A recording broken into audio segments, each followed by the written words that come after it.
Nggak masalah. Ya, baik, tadi itu sudah perkenalan. Bapak Ibu, saya datang bukan untuk mengajar. Kita disclaimer dulu ya. Saya tidak datang untuk mengajar, saya datang untuk sharing. Kita bagi pengalaman, apa yang Tuhan kerjakan dalam hidup Bapak Ibu, apa yang juga yang kami alami dalam perjalanan pelayanan kami. Disinilah beberapa hari ini kita bisa share. Bapak Ibu bisa bertanya bagaimana menghadapi ya macam-macam lah dalam pelayanan kita. Nah, kita mulai sore hari ini ya. Saya tambahkan sedikit. Anak saya 3 laki-laki. Yang nomor 1 kalau tidak ada halangan tahun depan menikah. Saya akan dapat menantu orang Batak. Guru Tambun. Tambunan itu sama ya? Kurang tahu. Orang Batak. Apalagi aku? Ibu baru? Tambunan. Masih saudaranya itu. Ya. Lalu yang nomor 2, karena dia lahir di Amerika, jadi setelah tamat SMA dia boleh memilih jadi warga negara Amerika atau Indonesia. Saya tanya, dia mau Amerika, ya udah. Kita urus paspor Amerika di Surabaya.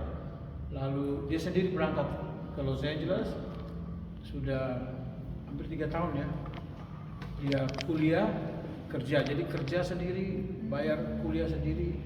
Ya, mau jadi orang Amerika harus bisa mandiri.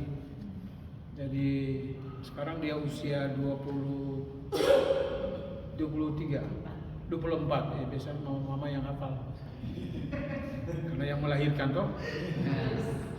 Jadi dia 24 tahun, kakaknya 30. Mereka beda 6 tahun.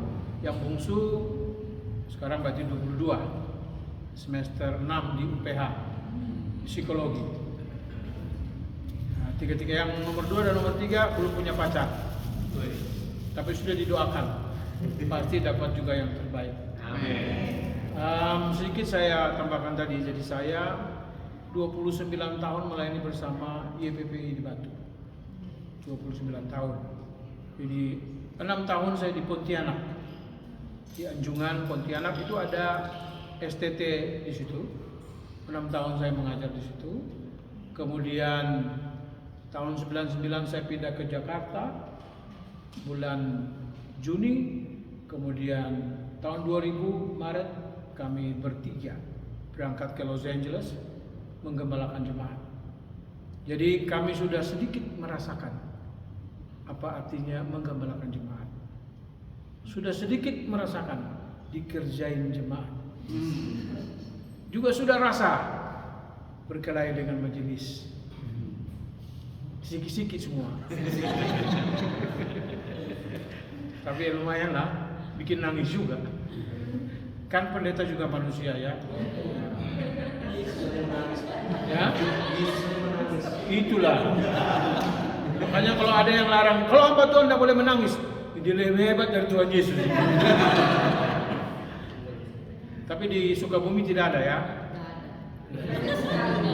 Meratap. Tapi saya khawatir Bapak Ibu dari Sukabumi kayaknya tidak masuk surga. Karena sukanya bumi, nggak suka surga. Oke, jadi itu sedikit latar belakang. Dan setelah kembali dari Amerika, jadi anak saya yang pertama itu lahir di Pontianak. Jadi yang pertama itu orang Dayak, yang kedua lahir di Los Angeles. Dia orang Amerika. Nomor 3 lahir di Malang. Arema. Ada Arema Malang di sini? Nggak ada. Puji Tuhan, syukur. Ya, jadi anak saya lahir di mana saya melayani. Jadi di Kalimantan lahir nomor 1, ke Amerika lahir nomor 2, ke Malang, Batu lahir nomor 3. Nah, pindah ke Jakarta nggak bisa lagi, pabrik tutup. Jadi cukup 3. Ya, istri saya juga. Jadi kami sama-sama melayani sejak kami menikah 95, berarti sekarang kurang lebih 30 tahun, mau masuk 31. Mungkin ada Bapak Ibu sudah lebih lama menikah ya dari kami. Tapi pernikahan itu bukan soal lamanya, soal serunya berkelahi kan? serunya konflik, tapi toh bertahannya. Ada yang berkelahi terus, anaknya sampai 7. Setiap berkelahi besok dapat. Saya khawatir mertua masing-masing bilang berkelahi aja terus. Saya dapat cucu banyak. Ya. Jadi kalau bicara tentang keluarga atau rumah tangga, kita sama-sama sudah merasakan bagaimana itu menjadi pasangan suami istri. Lalu dalam pelayanan lagi. Maka pembukaan ini kita mau bicara tentang ini, anugerah yang menopang keluarga dan pelayanan di tengah tekanan hidup. Ini serunya di sini. Maka itu kenapa anugerah itu penting? Karena tanpa anugerah kita tidak ada di sini. Betul? Bapak Ibu tahu apa itu anugerah? Sesuatu yang diberikan secara Cuma-cuma. Karena cuma-cuma itu seringkali kita tidak bertanggung jawab. Semua yang gratis, semua yang cuma-cuma cenderung orang tidak menghargai, tidak mau bertanggung jawab itu. Kalau dia mengeluarkan uang banyak, nampaknya dia bisa bertanggung jawab. Tapi kalau gratis biasanya ada kecenderungan orang tidak menghargai itu. Padahal sebenarnya di dunia ini tidak ada yang gratis. Tidak ada. Kalau Bapak Ibu tidak bayar, itu bukan berarti gratis. Ada orang yang bayar. Berapa banyak orang tahu itu? Nah, kalau orang tahu itu, dia belajar untuk menghargai. Ternyata hidup saya ini hanya pemberian. Kalau orang tua kita tidak saling mengasihi, tidak saling memberi cintanya satu kepada yang lain, kita pun tidak ada. Waktu kita lahir, kalau mereka tidak memberi cinta dan perhatian pun, kita nggak ada. Siapa yang kasih minum susu, kasih makan? Anak-anak muda dengar baik-baik itu. Kadang-kadang saya dengar remaja sakit hati sama orang tua. Kau tidak pantas untuk sakit hati sama orang tua. Apapun kesalahan mereka, saya sering bicara kepada remaja. Kamu jangan terlalu cepat sakit hati kepada orang tua. Kamu belum mengerti betapa bergumulnya mereka membesarkan kamu. Maka ada saatnya mereka bisa marah kepada kamu, ada saatnya mereka tidak bisa memuaskan apa yang kamu mau, lalu kamu sakit hati kepada mereka. Tidak sebanding. Kalau kau masih hidup aja udah syukur. Walaupun gaya mereka membuat kamu tidak suka, tapi saya pikir para remaja seringkali saya ingatin, jangan cepat sakit hati. Nanti kamu jadi orang tua, kamu akan rasa bagaimana jadi orang tua. Baru mungkin kamu hanya menangis, ya kesian papa mamaku dulu ya. Saya baru punya anak 3, mengurus 3 anak. Sekarang saya mengerti bagaimana papa mama saya mengurus kami berdelapan. 5 laki-laki, 3 perempuan. Istri saya, dia anak ke-10. Dari 10. Bagaimana orang tua membesarkan 10 anak dengan karakter masing-masing. Lebih berat mereka. Maka sekarang orang menikah 1 anak saja. Kenapa? Pusing Pak ngurus anak. Biar pusing pun orang tua dulu bisa membesarkan kita sampai sekarang. Sudah sarjana, sudah melayani, sudah bekerja. Artinya anugerah Tuhan selalu tersedia. Anugerah Tuhan selalu Tuhan berikan kepada semua orang yang percaya kepadanya. Nah, tentu ada 2 macam anugerah. Ada anugerah umum, ada anugerah khusus. Anugerah umum semua orang terima. Tidak percaya Yesus pun sama-sama kena hujan, sama-sama kena longsor, banjir di Sumatera Utara. Itu yang kena itu semua, mau Islam, mau Kristen, mau apa, semua ada di situ. Yang malas ke gereja juga ada kena tuh. Yang rajin ke gereja malah mati. Gimana itu? Yang kelapo Mati juga. Kalau dia masih hidup, ya itu dia mengerti apa artinya anugerah. Maka kalau kita bicara anugerah yang menopang, saya pikir tidak ada yang berani membantah. Kalau kita hidup sampai hari ini hanya karena anugerah. Amin. Amin. Amin. Sebelum masuk lebih dalam, saya mau beritahu sesuatu. Sebenarnya kita ini tidak punya apa-apa.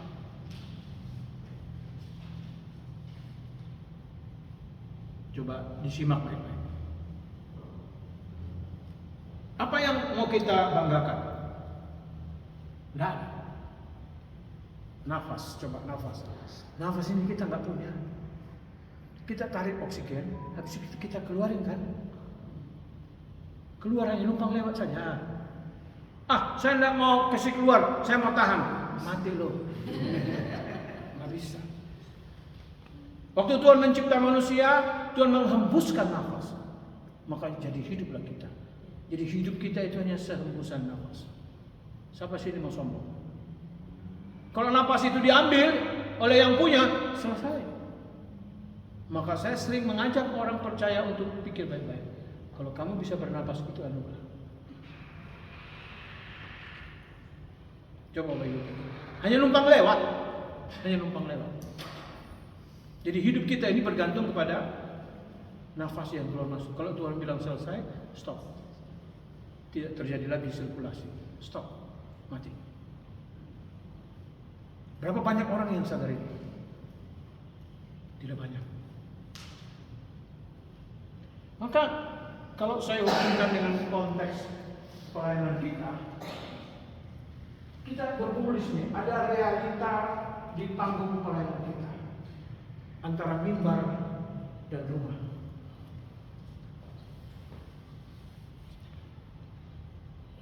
Apa yang terjadi di mimbar-mimbar dan apa yang terjadi di rumah? Mungkin Bapak Ibu Pendeta mungkin pernah berkhotbah dan bikin ilustrasi seperti ini. Ada banyak ibu-ibu tidak mau pulang setelah gereja, maunya di gereja aja terus. Ada pernah selidiki kenapa? Suaminya ramah di gereja. Oh, pengalaman berarti. Kalau di gereja suami-suami biasanya lebih ramah ya. Iya. Keluar dari rumah baru dimarahin. Cepat! Sampai di pintu gereja disambut hamba Tuhan di pintu gereja. Ayo ma, aduh manis sekali. Keluar panggilan-panggilan yang indah kan. Ayo sayang, itu istri gondoknya sampai di sini. Tadi aku dimarahin. Puji Tuhan dia berubah. Iya hanya di sini. Nanti pulang ke rumah ulang lagi. Iya. Ada itu di sini? Nggak ada yang ngaku. Ngaku-ngaku. Ya, terima kasih Pak. Ya kita nggak ngaku pun istri kita paling tahu kok. Iya. Betul sekali. Tapi kalau istri yang katakan ada Pak di sini, nanti pulang dapat lagi tuh. Lebih baik diam-diam aja ya. Nah, realita mimbar dan rumah ini menarik untuk disimak. Banyak orang bagus di mimbar, jatuh di rumah. Maka itu banyak jemaat yang bisa jadi tawar. Oleh karena mereka melihat antara mimbar dan rumah ada perbedaan yang jauh. Di mimbar aduh bagus sekali. Di rumah aduh bagus sekali jeleknya. Kok bisa begitu ya? Ada yang bertanya kepada saya, Pak, kenapa begitu ya? Manusia itu kenapa begitu ya? Saya bilang, yang bertanya, kamu manusia kan? Iya, kayaknya kamu juga gitu kan? Ada sih. Berarti ini pergumulan semua orang. Bukan hanya hamba Tuhan. Semua manusia. Kita suka menampilkan sisi baik kepada orang lain. Dan kepada orang yang paling dekat istri kita, biasanya kita tidak kontrol itu. Keluar apa adanya dan istri kita yang tampung semua. Tapi ya betul lah kata kita, aku akan menjadikan penolong. Jadi ibu-ibu itu memang menolong. Tolong sakit hati gitu kan. Suami dimarahi di kantor, pulang istri yang kena, anak-anak yang kena. Kok gitu ya? Tapi kalau saya berikan itu realita, berarti tidak bisa ditolak. Sekarang bagaimana kita menghadapi, bagaimana kita memberikan respons terhadap realita ini? Nah, saya pikir dalam konteks pertemuan kita hari ini sampai dengan hari Rabu, kita coba memikirkan ini. Nanti di hari terakhir saya akan buat kesimpulan, Bapak Ibu lihat, wah ternyata ada satu paket yang sedang Tuhan berikan kepada kita, dan kiranya kalau bahasa sudah insya Allah Bapak Ibu pulang, pelayanan Bapak Ibu selanjutnya jemaat melihat perubahan. Orang lain melihat berbeda ya. Ada apa dengan bapak-bapak itu ya, ibu-ibu itu ya? Oh, mereka baru pulang acara itu di Cipanas. Mereka sudah bosan di Sukabumi. Mereka mau cari yang panas-panas. Maka mereka ada di sini. Saya ini kepanasan. Saya terlalu lama tinggal di Batu yang sejuk. Ya. Pindah ke Cibubur, penderitaan tersendiri. Listrik mati, saya juga mau mati. Karena AC nggak hidup kan. Berapa tahun hidup di oven, di kulkas, pindah ke oven. Masih penyesuaian sampai hari ini. Tapi karena itu realita hidup yang kita lihat. Nah, sekarang mari kita lihat apa yang terjadi dengan kita sebenarnya. Yang pertama kita harus mengaku bahwa pendeta juga manusia. Semua manusia ya. Tapi seringkali kita berusaha untuk tidak jadi manusia. Beberapa waktu yang saya melayani narapidana yang sudah keluar. Ada satu narapidana bagi pokok doa kepada saya. Pak Pendeta tolong doakan saya. Apa? Doakan supaya Tuhan hilangkan semua emosi saya. Tuhan hilangkan marah saya. Tuhan hilangkan semua perasaan saya. Diserius bagi pokok doa. Setelah itu saya tanya, maaf, saya tidak bisa doakan itu. Kenapa pendeta? Nah kalau saya berdoa, Tuhan ambil itu semua. Kau bukan manusia lagi. Kau berubah jadi batang pohon. Yang namanya manusia, emosi pasti ada, marah juga harus ada, perasaan itu harus ada. Pokok doa yang betul adalah minta Tuhan berikan kemampuan supaya bisa mengontrol emosi, perasaan. Nah itu baru betul. Iya ya Pak ya. Nggak pernah aku pikir itu. Iya, kau buat kejahatannya terus. Kapan mau mikir yang baik? Oh itu Pak, saya mau doakan itu. Ada juga ada pendeta yang stres menghadapi jemaatnya, khususnya ibu-ibunya. Saya ditelepon, Bapak, kebetulan itu mantan murid saya, tolong doakan saya punya jemaat dulu. Kenapa? Ini ibu-ibu di sini susah diatur Pak. Tolong doakan supaya Tuhan ubah mulut mereka. Saya bilang, waduh, kalau saya berdoa lalu besok semua mulut mereka bengkok gimana? Bukan itu maksud saya Pak. Ya bilang maksudmu. Maksud kau itu supaya Tuhan ubah hati mereka. Kalau hati mereka diubah, mulut mereka pasti mengucapkan berkat. Jadi kalau anak omong kotor, jangan kasih cabai. Dikasih cabai di mulutnya, di dalam hati dia maki-maki kita. Bukan itu. Seringkali kita salah alamat. Bukan itu. Masalah itu ada di hati. Bukan di sini. Pertanyaannya, hati mereka seperti apa? Nah, kita bilang Tuhan Yesus cari itu hati kita. Dia bilang yang menajiskan itu bukan apa yang masuk, tapi apa yang keluar. Dan semua sumbernya dari hati. Hati itu bukan level ya. Tapi hati itu metafora, gambaran, bicara pusat hidup kita. Itu hati. Jadi hati itu di situ tempatnya perasaan, emosi, kehendak, pikiran, semua ada di situ. Maka sumbernya semua hati. Kalau hatimu busuk, perkataanmu busuk. Kalau hatimu luka, sakit, kau ngomong melukai orang lain. Maka saya pikir semua kita yang melayani Tuhan, doa kita hanya satu, supaya Tuhan jamah hati semua jemaat saya. Hanya itu. Bagaimana caranya? Pastikan semua mereka sudah buka hati terima Yesus. Lahir baru. Kan gitu. Susahnya masih ada pendeta yang belum lahir baru. Ada pendeta belum bertobat. Bapak Ibu percaya? Ada? Saya sudah ketemu 21 tahun menggembalakan jemaat, baru lahir baru. Ada? Tamatan Swiss. Kurang apa lagi? Baru lahir baru setelah 21 tahun jadi gembala. Gara-gara mau ambil S2, masuk di salah satu sekolah teologi, lalu diminta kesaksian pertobatan. Bingung dia. Aku tulis apa? Akhirnya dia ke sekolah, dia tanya kepada dosennya, ini kesaksian pertobatan maksudnya apa? Bapak kapan lahir baru? Oh, saya sudah dibaptis. Saya sudah sini. Saya sudah 21 tahun menggembalakan jemaat. Oh, ditanya, Bapak sudah lahir baru? Yang diomongin yang lain. Saya dari Kupang, Timor. Ada orang Timor di sini? Dari NTT ada? Ada yang tidak mau mengaku? Saya sudah curiga. Cuma saya mau pastikan, karena kita ini ada mirip-mirip. Bisa jadi Ambon, bisa jadi Papua. Tapi saya tanya dulu lah lebih baik ya. Ternyata masyarakat saya ada juga di sini.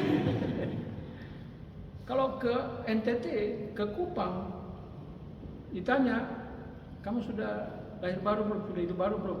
Saya sudah dibaptis. Ini yang ditanya persoalan pribadi kamu dengan Tuhan, yang dijawab ritual gereja. Nggak nyambung. Saya tidak sedang bertanya Anda sudah dibaptis atau belum. Saya tidak bertanya sudah berapa kali baptis, percik, selam, semprot. Saya tidak tanya itu. Saya tanya kamu sudah lahir baru belum? Bingung. Lalu dibalas, ada rupanya Pak. Ya. Yohanes pasal 3, Yesus bilang kepada Nikodemus, kalau kamu tidak dilahirkan kembali, kamu tidak lihat kerajaan surga. Lihat saja tidak, apalagi mau masuk. Tapi kalau orang meninggal di Kupang itu, majelis pendeta itu kalau kasih kata-kata penghiburan, kita bersyukur Bapak kita sudah berada dengan Bapak di surga. Bapak di surga di mana? Ini hidup tidak pernah bertobat, minum mabuk kerjanya sampai mati. Tapi bilang kita bersyukur dia sudah di surga dengan Bapak. Bapak setan. Tapi karena yang ngomong juga buta. Kan kawan minum yang mati ini.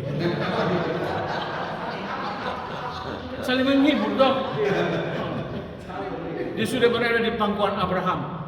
Kau pikir Abraham tukang minum kayak kamu? Ini tempat yang mana lagi ini? Maka kalau saya ada di sana, saya senyum-senyum saja dengar orang-orang ini ngomong, ini pembohong semua ini. Sudah tahu ini orang hidupnya tidak beres, diyakin-yakinkannya masuk surga. Waktu meninggal itu sedang minum, makanya putus napas. Yakin pula masuk surga yang kayak gini. Kalau nggak ngomong begitu, pendetanya nggak dapat amplop, Pak. Makanya saya ajarin pendeta jangan ngomong begitu. Itu sama dengan bohong. Ngomong saja yang normal. Kita bersyukur saudara kita sudah meninggal dan dia sekarang ada di dalam kekekalan. Nanti sudah agak lama baru tahu kekekalan itu ada dua.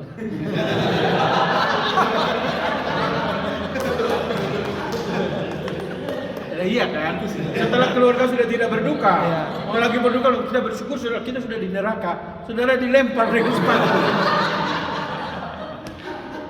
Kan pakai hikmah juga. Jadi pertanyaan bapak apa yang bapak bilang itu, mahasiswa saya juga tanya itu. Jadi saya bilang jangan langsung ngomong, kita sudah tahu dia kemana ini. Bukan kita sok tahu, tapi itu kata Alkitab. Berdasarkan firman Tuhan, kita berani berkata siapa yang ke surga, siapa yang tidak. Asal kita tahu betul hidupnya sampai akhir ya. Mana tahu di napas satu-satu itu ada hamba Tuhan datang doakan lalu dia mau bertobat terima Tuhan Yesus ya. Selamat aja ya kan. Tapi yang enggak udah yakin lah itu pasti kesana lah itu.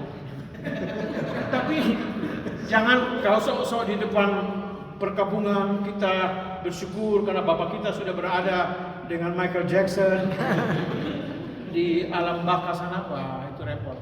Jadi bilang saja dia sudah ada di dalam kekekalan, dia tidak lagi dibatasi oleh hari kemarin, hari ini dan hari esok. Kita bersyukur dia sudah sampai di sana. Nanti satu bulan kemudian, baru kita bilang keluarganya. Di Cipanas. Di mana? Di Cipanas. Baru ngomong. Nah ini susahnya di Sumba. Di Sumba itu ada kepercayaan merapu. Dilayani seperti begini. Ayo percaya Yesus memang masuk surga. Dibilang tidak, saya tidak mau. Istri saya pasti masuk neraka. Biarkan saya berjumpa dengan dia di sana. Saya tidak mau masuk surga. Nah lu mau ngomong apa sekarang? Itu cinta betul sampai mati mampus itu tuh. Tidak mau berpisah dengan istrinya. Saya tidak mau percaya Yesus, nanti saya masuk surga, saya berpisah dengan istri saya. Jadi biarkan saya begini saja. Nah, hamba Tuhannya bingung sekarang mau ngomong apa. Kalau jualan kita hanya tentang surga, nah kita bertemu dengan orang begini, repot ini. Mau jawab apa coba? Bapak Ibu punya jawaban? Tidak usah injili saya tidak mau percaya Yesus. Karena saya mau berjumpa dengan istri saya di neraka.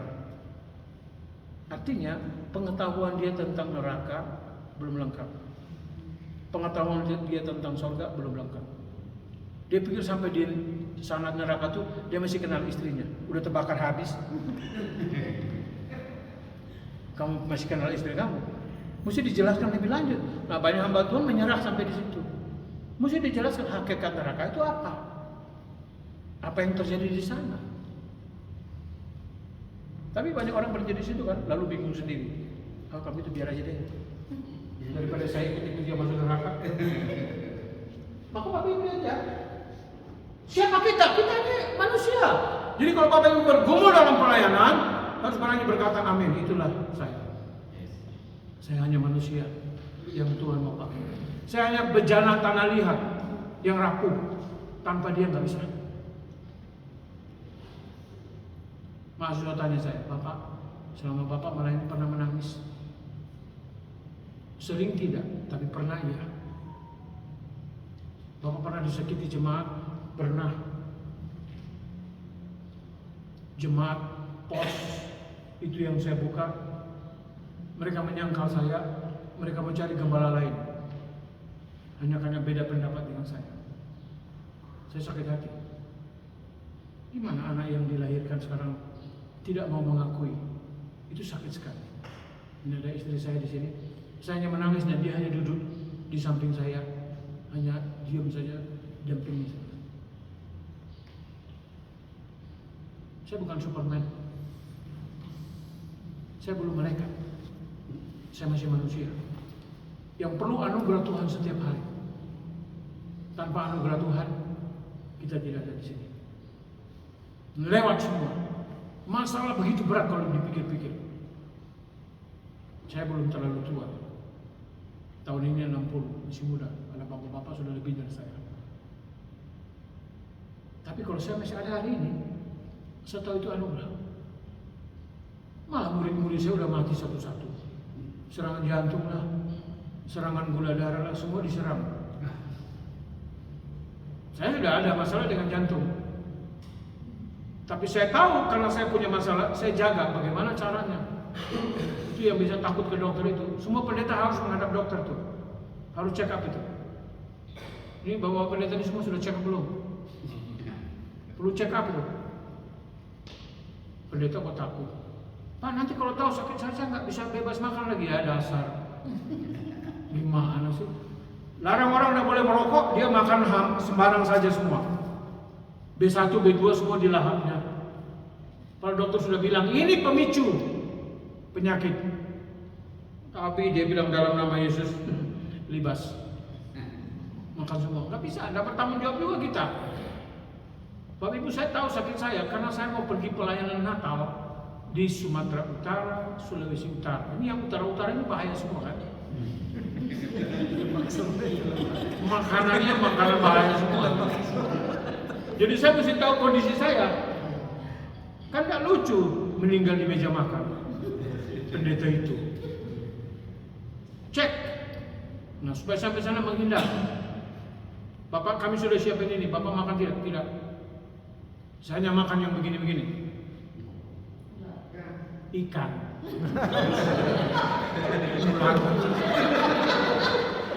Yang berenang. Iya, saya hanya makan ikan yang berenang. Tapi kalau di Manado beda. Babi diajar berenang supaya bisa dimakan. Kan kata dokter yang berenang boleh dimakan. Babi diajar berenang. Supaya bisa makan. Tidak bisa begitu. Karena kita tahu kita manusia, kita ini rapuh, terbatas. Itu saya malu sama dokter. Bapak, Tuhan mau pakai Bapak lebih lama. Maka dia bilang seringkali hamba Tuhan itu memperpendek umurnya. Menurut medis. Dari segi teologi tidak. Saya mati bukan karena penyakit, karena kehendak Tuhan. Karena ada orang sakit berat sampai hari ini udah mati-mati. Orang yang nampaknya sehat, olahraga tiap pagi, makan diatur, besok mati. Iya kan? Coba perhatikan. Ini orang makannya jaga sekali, tiap pagi olahraga, malah mati. Ini orang nggak disiplin, makan apa saja dia makan, masih hidup sampai hari ini.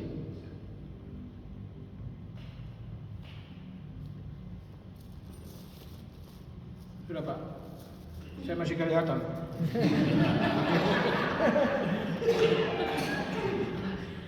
Nah, maka kita harus mengakui ini. Karena kita manusia ini, kita akan mengalami ini. Ada tekanan ganda, double burden. Menjadi orang tua rohani bagi jemaat dan orang tua biologis bagi anak. Seringkali satu peran mengorbankan peran yang lain. Betul ya?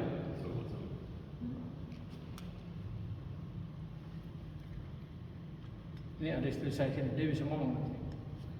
Kadang-kadang dia merasa tidak adil. Sibuk kami memperhatikan orang lain dan anak kita sendiri tidak. Dan kita pakai alasan, ini pelayanan Tuhan. Ini untuk Tuhan. Jadi anak untuk siapa? Setelah saya pulang dari Amerika, mungkin karena orang pikir, wah dari Amerika ini ya, saya diundang khotbah keliling. 1 bulan 4 minggu, saya tidak ada, tiap hari minggu saya tidak ada di rumah. Istri saya tiap kali ke gereja ditanya teman-temannya, Bapak, pelayanan. Minggu lagi tanya, Bapak, pelayanan. Bapak, pelayanan. Jadi tiap minggu dia sendiri. Jadi dia bilang, saya ini janda hari Minggu. Wah, saya waktu dia ngomongin saya juga nggak enak. Saya bilang kalau begitu kita atur jadwal pelayanan. Mama yang menjadi manajer saya, orang mau minta pelayanan lewat manajer. Dia juga nggak mau. Dia juga takut loh. Jadi saya bilang sudahlah, selagi saya masih muda, kalau Tuhan izinkan saya menaik kemana, biarkan saya pergi. Ibu jaga benteng, urus anak-anak. Nanti kalau saya sudah tua, tidak bisa kemana-mana, kita berdua lagi. Tapi nggak enak kan, dia dapat yang sudah tuanya. Yang muda dia keliling-keliling kan. Kadang-kadang kita nggak fair. Kita pakai alasan pelayanan, makanya lihat ini, kalimat ini ya. Seringkali satu peran mengorbankan peran yang lain. Peran kita sebagai orang tua rohani bagi jemaat, kita habis-habisan untuk jemaat, sampai kita kehabisan waktu untuk jemaat di rumah, anak sendiri.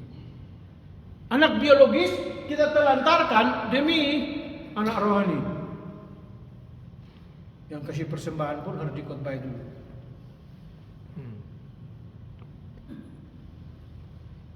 Saya tidak menyinggung ya, ini hanya sindir saja sedikit-sedikit ya. Jadi pendeta di Indonesia itu tidak enak. Pendeta Indonesia itu 24/7. Tahu artinya? 24 jam 1 minggu. Gak ada waktunya pendeta tuntut surat. Kapan ditelepon harus ditanggapi. Kalau tidak pendeta pemalas.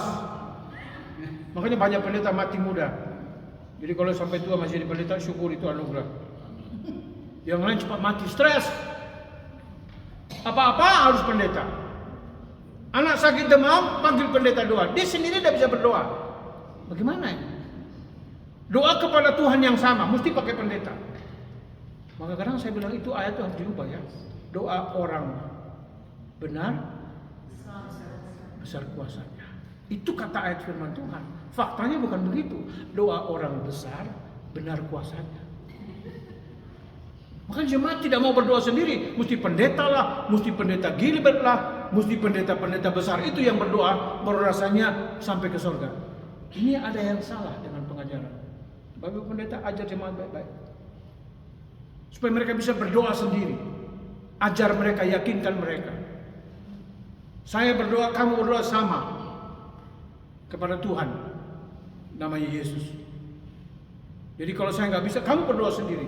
Berapa banyak jemaat yang kecewa dengan gembalanya karena yang begini-begini ya. Dan gembalanya stres. Lu jemaat saya, kalau saya nggak doa mereka pasti protes. Sekarang saya protes. Pendeta-pendeta yang saya protes. Makanya ajar mereka baik-baik. Berdoa sendiri. Pak pendeta, kami mau makan, minta Bapak doakan. Lu mau makan suruh saya yang doa. Doa sendiri. Ya kalau udah diajar gimana? Nah, maka perhatikan ini. Ini double burden. Lalu yang berikut, kesepian di puncak. Stigma bahwa pendeta harus selalu kuat sehingga sulit untuk jujur tentang pergumulan pribadi atau rumah tangga. Kita juga ada dalam kondisi seperti begini. Jemaat nggak mau lihat kita lemah dan kita tidak mau terlihat kalau kita lemah, kan gitu ya. Maka kita mengkuat-kuatkan diri. Apa kabar Pak Pendeta? Luar biasa. Allah kita luar biasa pada kita. Maka jemaat ikut. Saya seringkali umpan kalau dalam ibadah. Apa kabar? Semua berteriak. Yes, yes, yes. Luar biasa. Biasa di luar.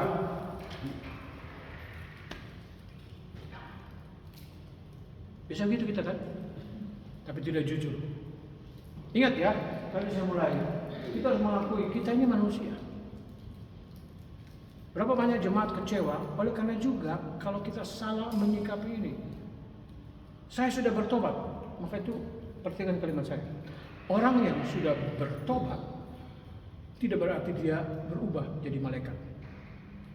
Dan orang yang belum bertobat itu tidak berarti dia berubah jadi setan, tidak. Orang yang belum bertobat pun masih ada sisi baiknya. Dan kadang-kadang orang yang belum bertobat ini kok lebih sopan daripada yang katanya sudah bertobat.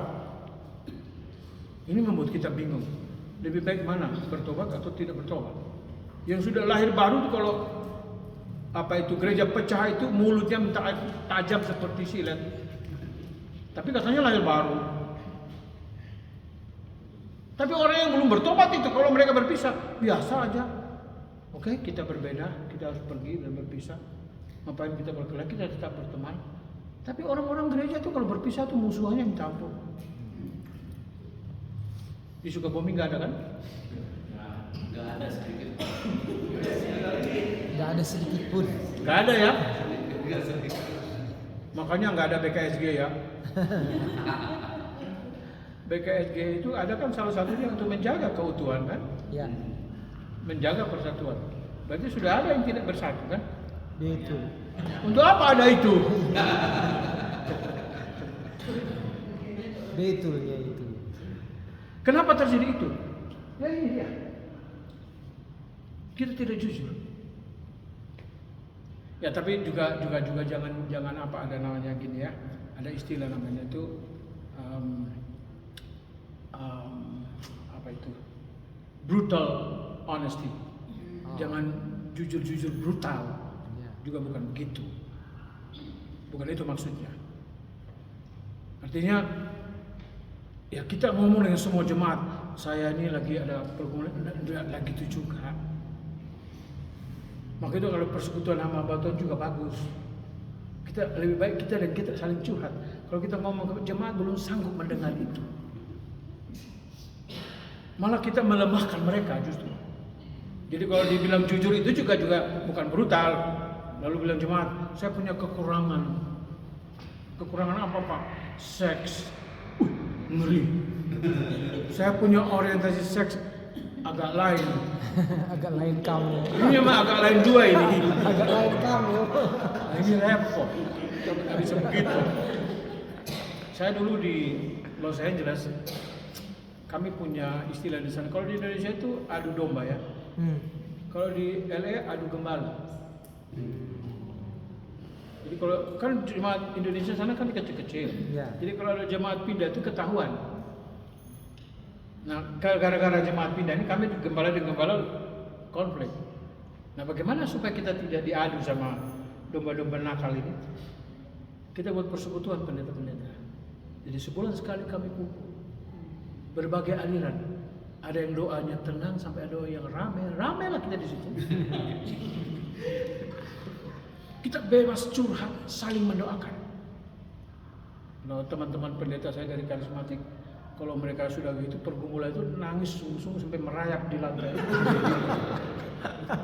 Ya karena kami jujur, keluarkan aja, gak usah malu. Kita sesama hamba Tuhan.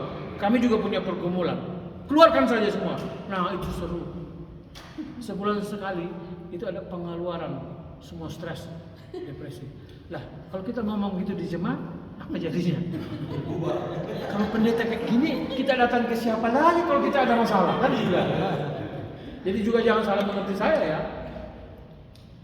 Artinya ya, yang paling pertama tuh ya istri kita. Majelis kita yang sudah dewasa, yang kita lihat nih rohani sudah baik, kita menceritakan pun apapun dia mengerti. Sekarang Bapak Ibu, saya mau tanya, kenapa Tuhan Yesus dalam pelayanan khusus dia selalu hanya bawa 3 orang? Petrus, Yohanes dan Yakobus. 3 orang ini selalu untuk pelayanan khusus, membangkitkan orang mati, yang lain di luar, mereka 3 ini ikut.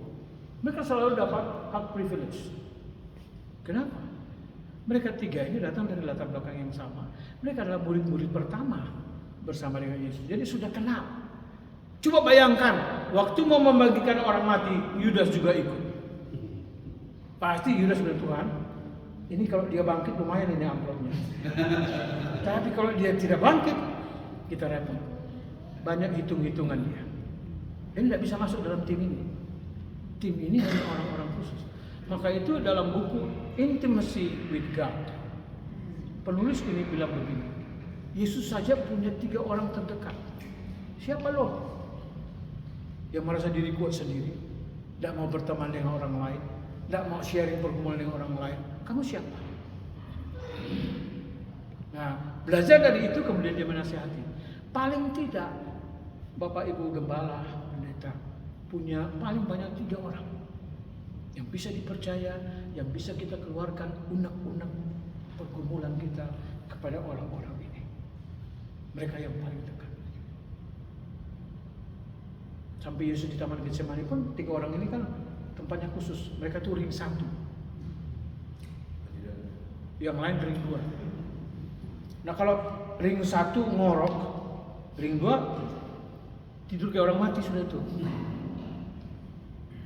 Yang ring 1 seharusnya mengerti pergumulan Yesus, mereka pun tidak sanggup. Sebelumnya di atas gunung mereka baru lihat kemuliaan Tuhan. Sekarang kontras, mereka lihat dia begitu menderita sampai dia menangis. Berapa kali Yesus menangis? Berapa kali Tuhan Yesus menangis? Di Alkitab berapa? Berapa kali? 2. Bapak-bapak pelayan, berapa kali Tuhan Yesus menangis? Kalau Alkitab sih bilang cuma sekali. Pertama menangis Yerusalem. Yang kedua Lazarus. Ketiga di Taman Getsemani waktu dia bergumul dalam doa itu. Ibrani bilang sampai dia menangis. Ada satu lagi yang keempat tidak tertulis di Alkitab. Waktu dia lahir. Ya, yang namanya manusia kalau lahir harus nangis. Bayi itu kalau tidak nangis pasti ditepuk sama dokter tuh pantatnya supaya nangis. Karena waktu dia nangis, dia menghirup oksigen, dia mulai bernapas di situ. Nah, Yesus sungguh-sungguh jadi manusia. Nah, kalau dia sungguh-sungguh jadi manusia, berarti pengalaman menangis manusia dia sudah rasa dari bayi.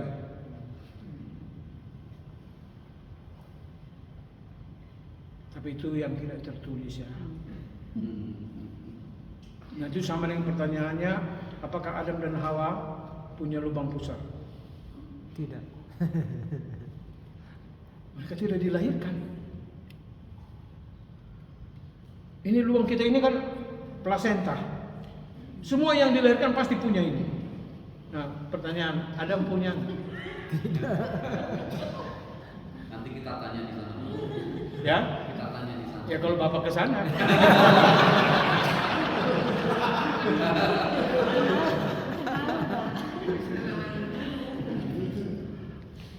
Ya itu jawaban spekulasi. Alkitab tidak bilang udah diam aja deh, kalau Alkitab diam kita diam, jangan mau ribut. Masih banyak yang harus kita tanyakan dan kita cari tahu. Nggak usah ribut itu. Ya lalu yang berikut, penderitaan spesifik hamba Tuhan itu apa? Kritik yang menyakitkan dari jemaat. Sakit nggak? Saya sudah kebal Pak dengan kritik.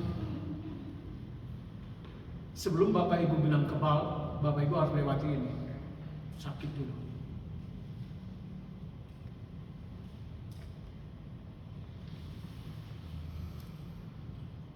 Yang kedua, kekecewaan karena buah pelayanan tidak terlihat. Ada yang mengundurkan diri, ada yang meninggalkan pelayanan karena tidak ada yang bertobat. Tapi persoalannya kalau kita selidiki Alkitab,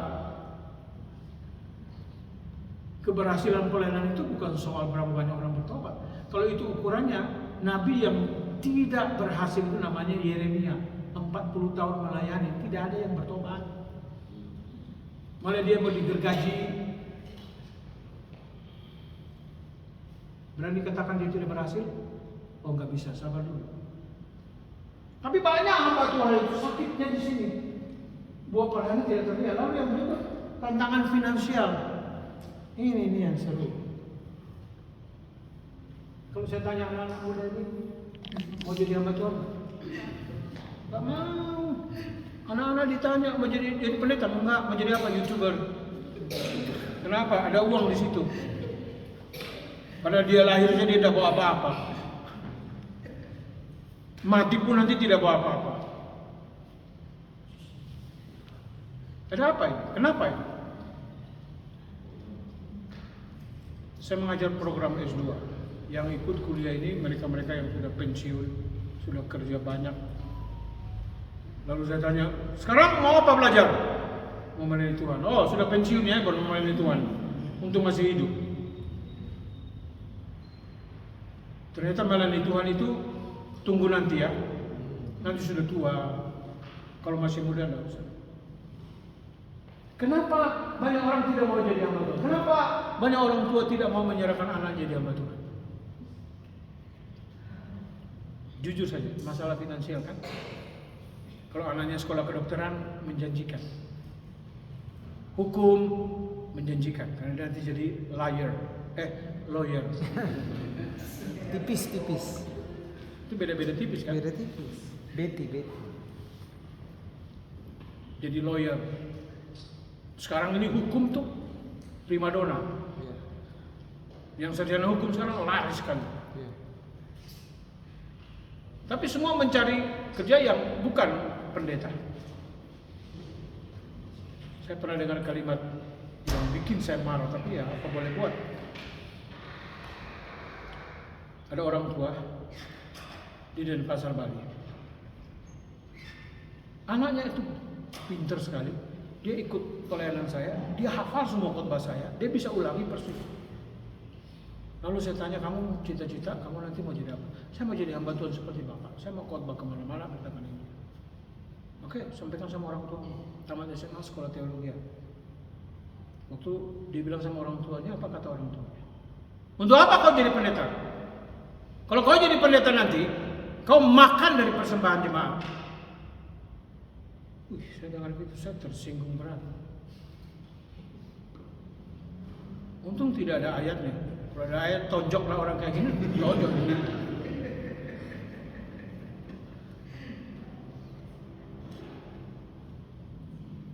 Sebaliknya dalam pengalaman pelayanan pengembalaan, saya buktikan, saya hidup bukan dari persembahan jemaat saya.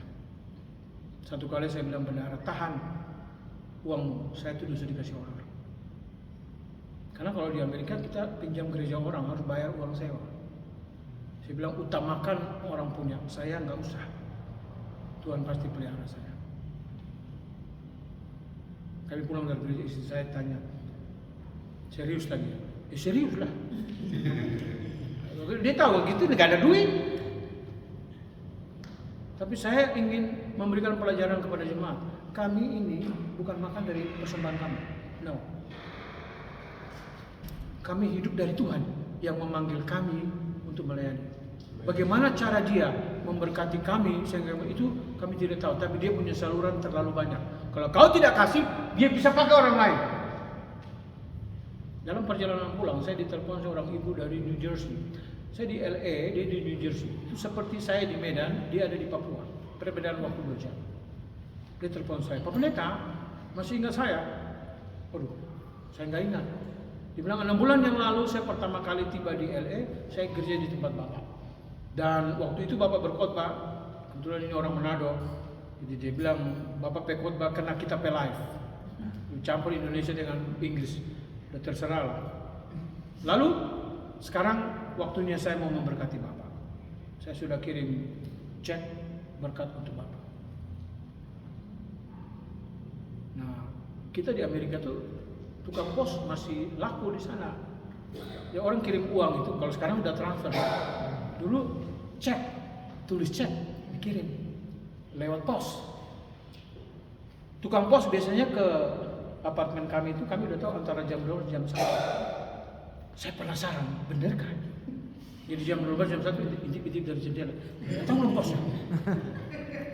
Begitu posnya datang, dia taruh surat, lalu dia pergi, cepat-cepat keluar.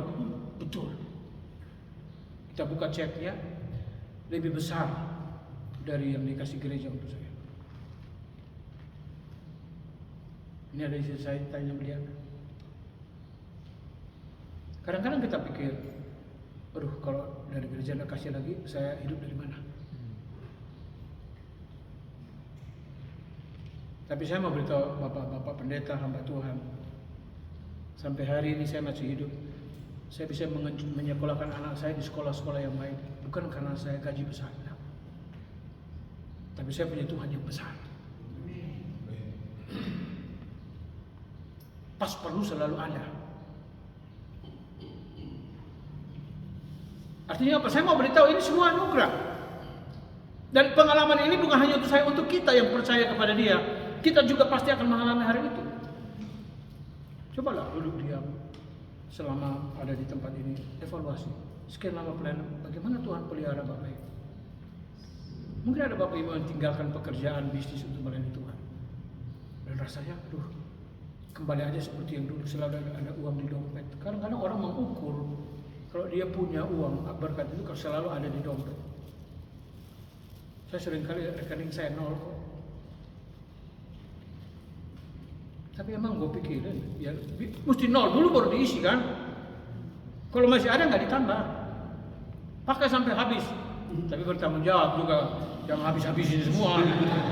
Malah Tuhan nggak tambah, yang tambah orang lain. Lalu yang berikut, anak-anak yang memberontak atau meninggalkan iman. Ini juga untuk hamba Tuhan tidak mudah. Ada senior saya, anak saya, sudah kuliah S2, MTH. Malam. Stres.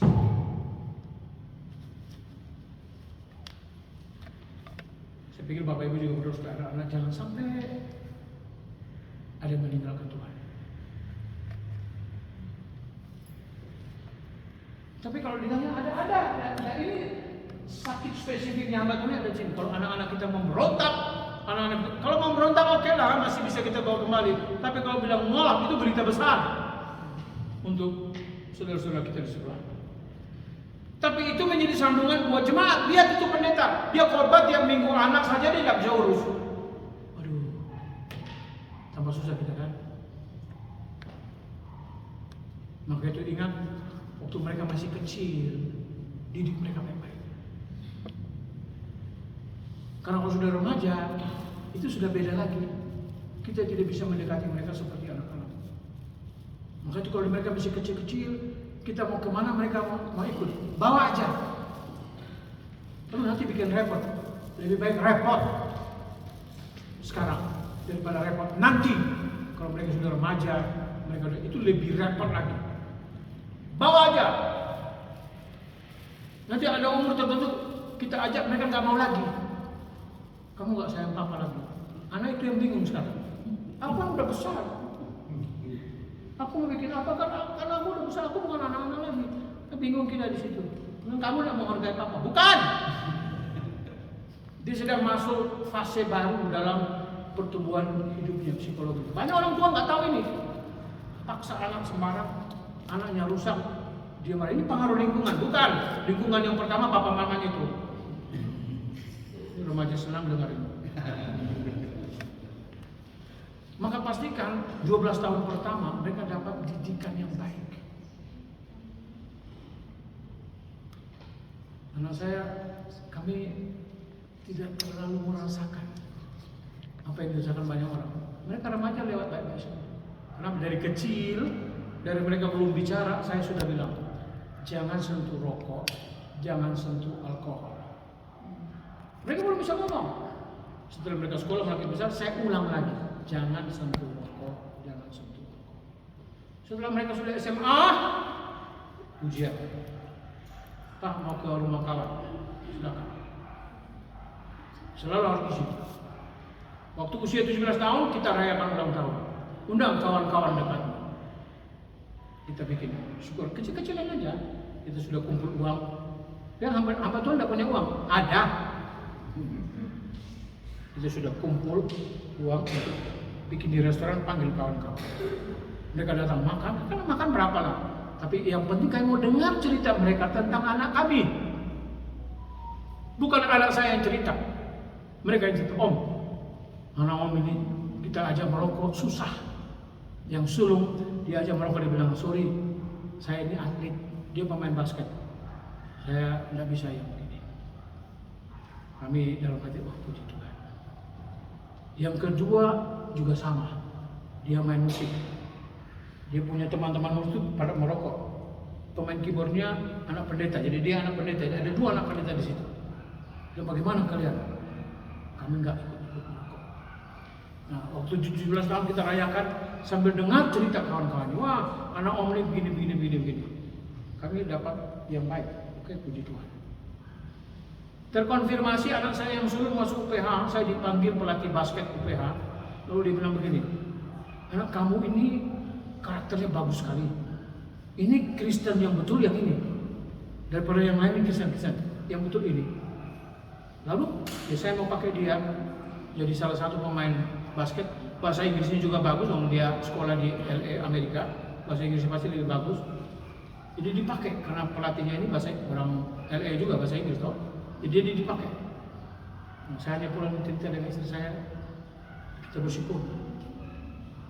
Apa yang kita tabur sekarang kita tuai. Orang yang bercerita bukan anak. Maka Abi perhatikan baik-baik.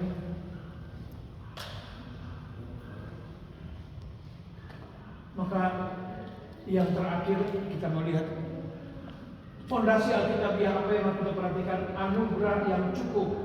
Penderitaan dalam panggilan, dalam pelayanan kita tidak bisa menghindari penderitaan, kesulitan. 2 Korintus 4 ayat 7 sampai 9, 2 Korintus 11 23 sampai 28. Nanti Bapak Ibu baca, bisa renungkan di kamar. Yang kedua, anugerah yang menopang. Itu ayat kuncinya di sini. Cukuplah kasih karunia bagimu, sebab justru dalam kelemahanlah kuasaku menjadi sempurna. Ini Paulus berdoa ulang-ulang pada saat penyakit yang tidak diambil. Jadi cuma ada doa yang Tuhan tidak jawab. Biasa aja, nanti tidak usah dibesar-besarin. Ada salah apa ya? Ada dosa apa ya? Kok Tuhan tidak jawab doa saya? Biasa aja, Paulus juga alami kok. Maka kemudian dia bilang justru di dalam kelemahanlah dia mengerti kuasa Tuhan. Apa artinya? Biarkan semua kesulitan boleh datang sini berganti. Selama kita ada di dalam garis kehendak Tuhan, anugerahnya cukup untuk kita. Jangan khawatir. Buktinya kita masih ada sampai hari ini. Anugerah dalam 2 dimensi, keluarga dan pelayanan. Anugerah dalam keluarga, apa itu? Rumah bukan pos pelayanan. Perhatikan Bapak Ibu. Rumah bukan pos pelayanan, tapi tempat perlindungan. Bagaimana membangun rumah sebagai tempat di mana setiap anggota keluarga bisa melepaskan topeng pelayanan. Maaf saya jujur, kalau di pelayanan kita berusaha menampilkan kita yang terbaik kan, rohani kita baik, tapi di rumah nggak bisa. Istri kita yang paling tahu apa adanya kita. Kalau di gereja kita masih bisa poles. Maka rumah itu bukan pos pelayanan, bukan tempat perlindungan. Pasangan suami istri belajar menjadi channel anugerah bagi satu sama lain. Saat suami lemah, istri adalah manifestasi kasih Kristus yang menopang. Dan sebaliknya. Nanti baca Pengkhotbah 4:9-10. Yang berikut, anugerah dalam pelayanan. Pelayanan yang lahir dari kelebihan, bukan kekosongan. Kita tidak bisa memberikan kasih yang tidak kita miliki.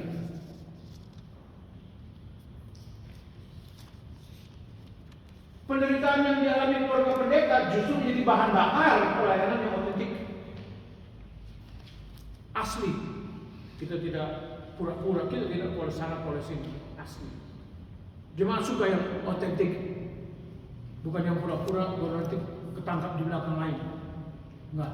Jemaat suka hamba Tuhan yang otentik. Gen Z, generasi sekarang lebih suka gereja yang otentik. Asli, tidak usah poles-poles. Tidak usah terlihat supaya terlihat orang ini, tidak usah. Lama-lama mereka lari, mereka udah bosan yang begitu-begitu. Jemaat tidak butuh pendeta yang sempurna, tapi pendeta yang autentik dan penuh syukur. Mari kita jadi pelayan Tuhan seperti ini. Apa kesimpulannya? Kesimpulannya itu jadi Tuhan. Bapak Ibu tahu kan? Sekarang ini terjadi hal luar biasa di Timur Tengah. Banyak orang Dubai sekarang Kristen. Di Iran banyak sekarang Kristen. Tapi karena aturannya orang Dubai asli tidak boleh convert dari Islam ke Kristen. Maka jubah luar tetap Islam, di dalamnya Yesus.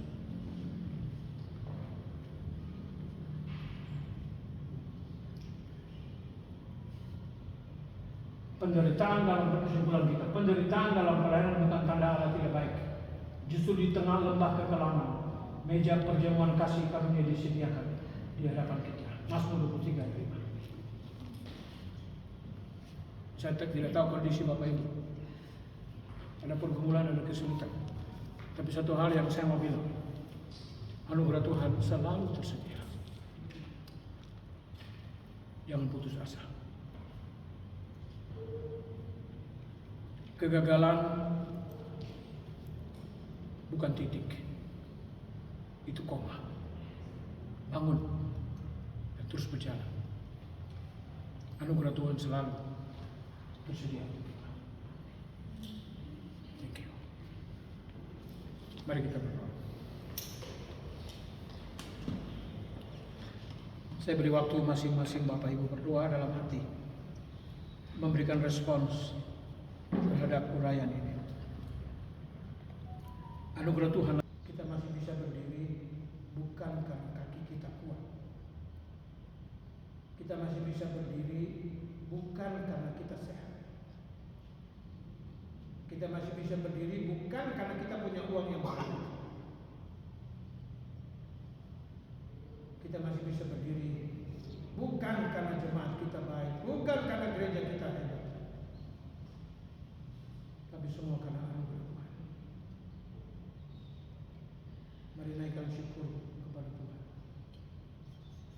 Kalau anak-anak kita masih ada di sekitar kita, itu berarti Tuhan baik. Anugerah Tuhan masih ada menopang anak-anak kita. Mari kita bersyukur.